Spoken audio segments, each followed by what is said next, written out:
man, it's the grab bag! So here's the thing. I absolutely love Etrian Odyssey and Wizardry. So anytime I find a game that's along that style, it piques my interest. Labyrinth of Zangetsu is one of these games. It falls more alongside of the Wizardry style games. I don't know what it is. First person dungeon exploration RPGs are just something I really love, where you have to map out the area, explore it, and fight all sorts of crazy monsters. And that's what Labyrinth of Zangetsu is. Um, very, very much akin to some of the different wizardry games that I've played. You assemble your party in town, then you go off and explore the dungeons. And you basically have to find most of the weapons and armor in the game. And money is mostly just used at the temple to revive characters and purify the ink. The story to this game is kind of neat. There was some sort of miasma that comes out of the ground that they also call it ink, and when it touches things, it corrupts them and turns them into basically yokai monsters. And the team is sent to find out what's causing it and to stop the flow of this ink before it reaches the capital city. And then from there, um, you just keep going through the different dungeons. The one thing I'll say is the game's pretty quick. I mean, it took me about 16 hours to beat it. Um, and I'm not going to sit there and try to get all the trophies because one of them requires you to get to 100 hours of gameplay. And that means I would literally just be sitting there fighting monsters or just leaving the game on and walking away for literally 4 more days.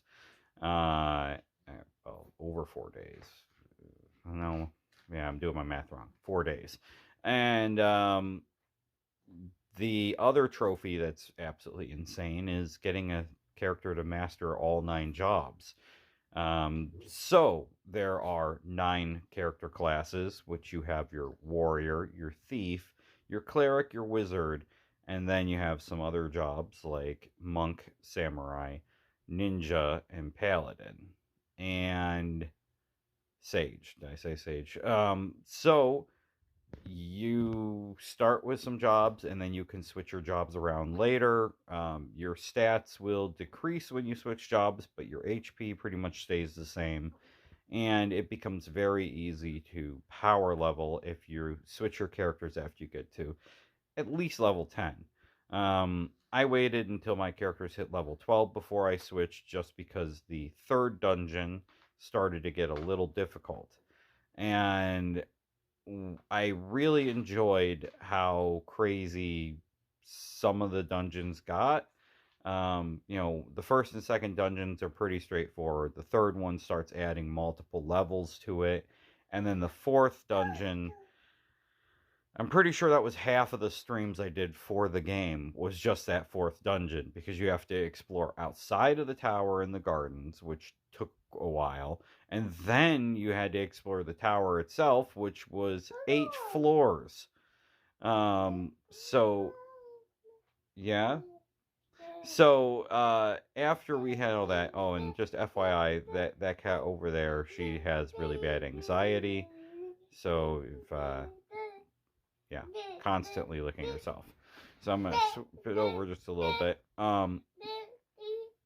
My youngest is trying to also talk with me.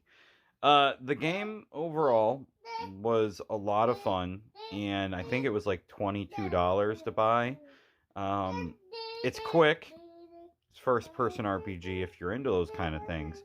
And the whole game is mostly in black and white and has some pretty gnarly looking monsters because some of these are based off of different yokai. One of the creepiest ones was towards the end of the game, which was like a horse like monster with spikes for its legs, had a humanoid face with giant bulbous eyes. Definitely one of the creepier things in the game. And Um, it's slightly hard, and not so hard that it's impossible, but the difficulty isn't just as simple as a Final Fantasy. The music is solid for what it is. Definitely has the Japanese like classical kind of music style. Um, and yeah, the one downside is that it is a pretty quick game to get to the end, and the final dungeon is a little disappointing because it's mostly just you can literally avoid like these secret areas and just go straight to fight the end boss. The end boss definitely was hard. I lost 4 or 5 times before I finally beat him. Of course, I kind of had fun naming the final stream "The Fiend in the Volcano Owes Me 350." That's a South Park reference. Tree Fitty. Um, and yeah, so I definitely enjoyed it. I wish it was a little longer, and you know, other than that, it's a solid game. And if you like wizardry or are interested in this kind of style game, definitely pick it up. It's a lot of fun.